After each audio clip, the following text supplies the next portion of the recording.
So, what do champion MMA fighters have in common with elected politicians, or celebrated scholars, or the captains of industry? Did they all have great relationships with their moms and dads? Did they all learn to play the piano before age 7, or maybe have a puppy when they were kids? Or were they simply gifted from the start? It turns out none of those things is true. But the truth is there is something they all share in common, and it's not pretty. I'm not sure when it was that I became interested in elite performance. I wasn't very elite. I was in the Singapore school system, and out of 43 kids in my class, I was consistently 43rd, except for one report card in which I was 42nd. I felt quite sorry for the other fella, but kind of happy for the reprieve. I was at an elite boarding school in England, well, elite prestigious, that's really the phrase, I think. And when it came around to O-levels, which I think are now called GCSEs, my housemaster informed my mother that in the unlikely event that I exceeded expectation, it was possible I might get to become an electrician, but more likely we should consider a more manual way of life, which for a student from that school was another way of saying he's totally failed. It's not that I had so much fun. It's not that I was a great sportsman or that I was out with a dramatics crowd and on stages like this. It was just that I wasn't a successful kid. And I'd grown up very much with a sense that, you know what, you ain't that smart, you're a bit remedial, and that's okay, why bother questioning it? I envied the kids who were sporty and got attention and smart, but I just wasn't one. After I finished my degrees at Stanford, I was doing a postdoctoral fellowship at Harvard, stationed at the Harvard Business School. I was working with a lot of pretty elite people, and that envy started to disappear. I discovered that what they have in common is something which can be a little bit difficult. And I remember there were elite performers who would come in and I was trained to help heal. I'm a psychologist. My job is to help people with depression and anxiety and psychopathology. But they would come in and see me, professors and students. Now, if you're a student at Harvard Business School, you kind of done pretty well for yourself. And similar as a professor. And they wanted to push the envelope yet further. So some were coming in for things like depression, but some were like, your job is to teach me how I can be an Olympic goalkeeper, or something like that. And I remember one of my first students coming in, these were mid-career people, and he said to me, I am the #1 MBA student of my year. And I'm thinking, why are you saying me? And his point was, but the people who are #2 and 3 are catching up on me.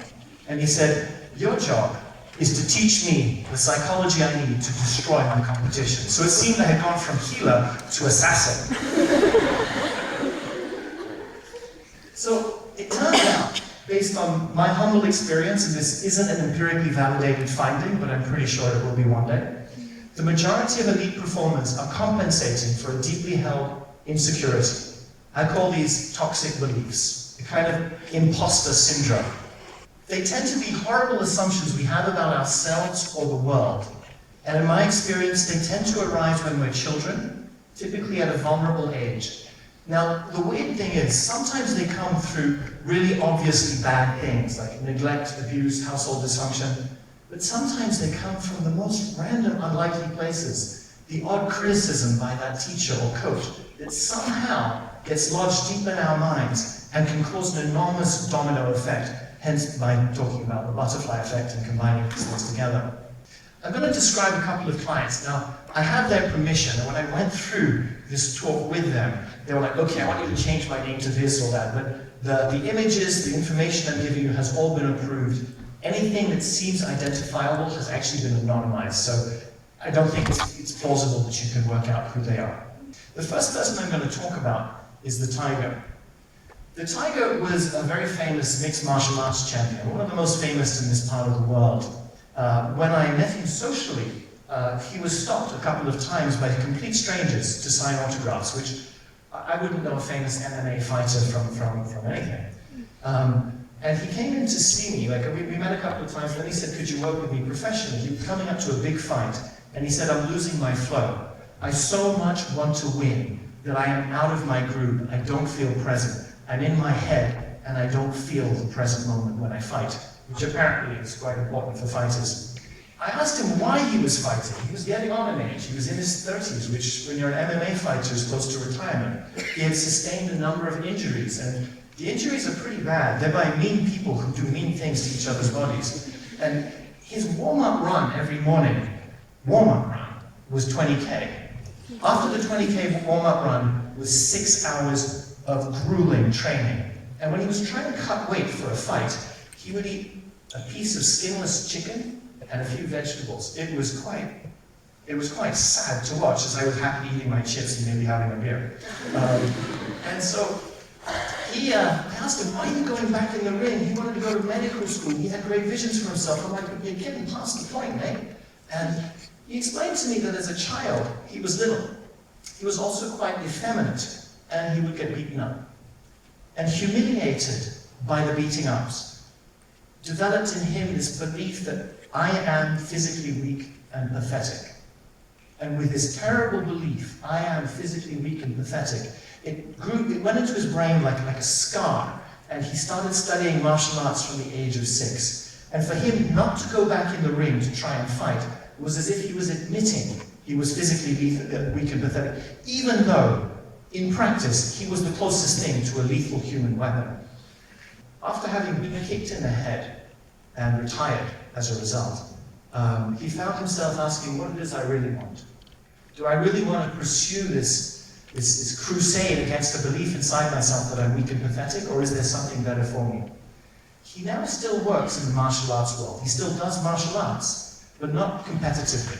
He says he's far more in the flow, he's far more present, and he does these arts as a form of self-perfection, not to try and defeat a belief or to defeat an opponent.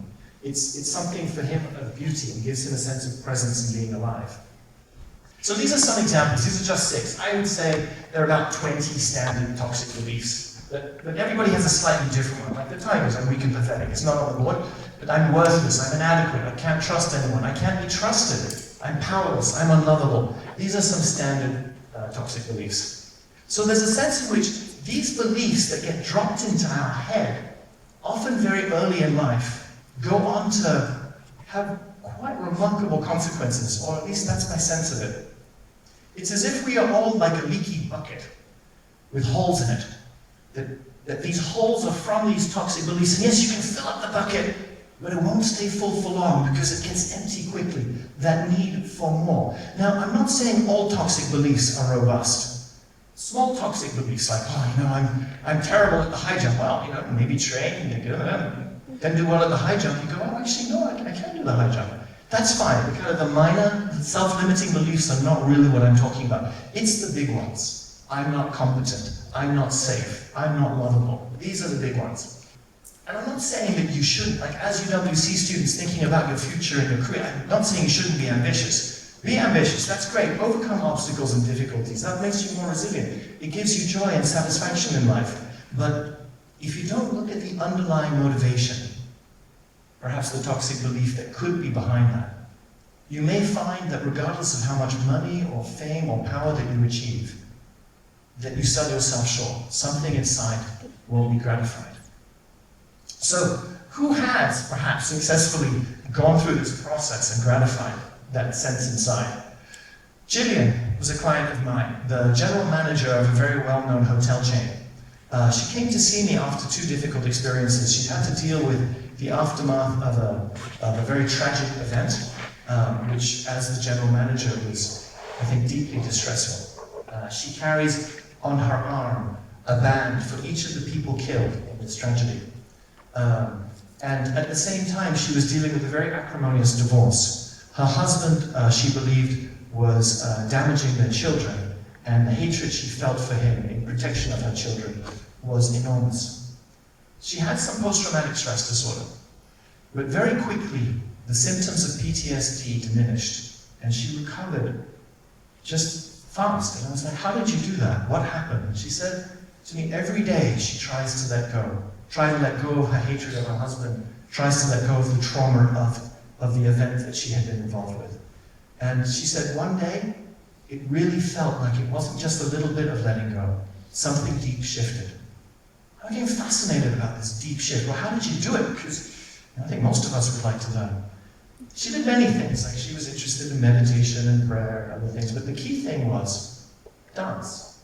Every morning she would put on her headphones and dance for 35 minutes. And then she would take her kids to school. And then sometimes after work, she would dance again. And something she was doing through dance was really working for her, as she believes, and was how it is that she managed to go on. She also, I'd say, was a very candid person. I asked her, does she still have these toxic beliefs? Like, I'm worthless was one of hers. And she said, you know what? I sometimes hear a voice inside my head saying, yeah, you're worthless. But it's a bit like a rare animal, an animal you only see once in a while. And when I see it, I kind of feel a sense of humor, like, oh, there's that crazy voice again. So it was sort of like she had distance from it, she had space with it, it had a sense of humor. I wondered how it was that I had a turnaround. I was a disastrous student. I remember when I asked my teachers at school if they could sign my recommendation for Cambridge University, because Cambridge and Oxford at that time, maybe now, you had to do a separate recommendation for a student. And my chemistry teacher said, you're completely wasting my time, and I resented it. But something inside me knew something had changed. And I'm not sure what it was, but around that time I had become very interested in spirituality. And I saw my work or my studies as part of a pilgrimage for something better, almost like a training of my own mind. And when the Tiger told me how he now uses martial arts as his own form of training and self-perfection rather than competition, I really resonated. I was like, yeah, that kind of is what happened to me. I was very fortunate and decided in the end not to go to Cambridge, although I was offered a place and went to the United States. I would very much like to be a Gillian, though. I feel like I am one toxic belief ahead of where I was. But gosh, I'd love to be someone like Gillian, who truly seems to be incredibly free. So, going through the process of overcoming toxic beliefs is hard, but I have a funny feeling, I don't have proof for it, that for highly successful people, it is especially hard. Because they've had their anxiety with them as a fuel to move forward. So one well-known lawyer said to me, but Jonathan, my anxiety and my sense of inadequacy is what got me here. And she said, if you tinker with my sense of inadequacy, well, maybe I'll be a failure. So there was a real sense of, if I stop that anxiety that's helping me be successful, it could have unpleasant consequences that people have. But this one scientist said to me, I now see colors more vividly and connect to people more easily. The little things in life mean more to me, and I'm more creative. And many people who get to that point, their creativity may go back into their profession, which may make them even more successful, or they may channel it somewhere else entirely, one never knows. So, what's the how-to?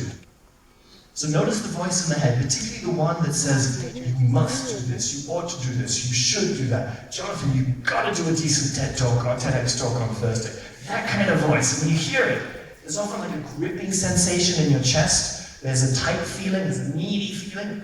When you feel that, really listen to it. Where is it coming from? Where else does it affect me? And what's the voice behind it? This is one way of trying to work out, what's your key, your principal toxic belief? And then when you find it, get a sense of how can you be familiar with it? How can you reduce the intensity to it? So with Gillian, it was through dance and with a sense of humor. For other people, it's other things. As a psychologist, I often help people heal the wounds that got them the toxic belief. But finding your own way, I think, is really important. I think the butterfly effect can in some ways be pretty sinister. The idea that little events from our past can have a tornado of influence on our life. But butterflies are traditionally, at least in psychology, symbols of beauty and transformation. And so rather than feeling overcome by your past, I have deep confidence that with bravery and determination, we can all get the upper hand on our baggage, the things we bring into who we are. So as you think about your decisions here at UWC and beyond, I just want to say I wish you the very best in experiencing the beauty and transformation of butterflies. Thank you.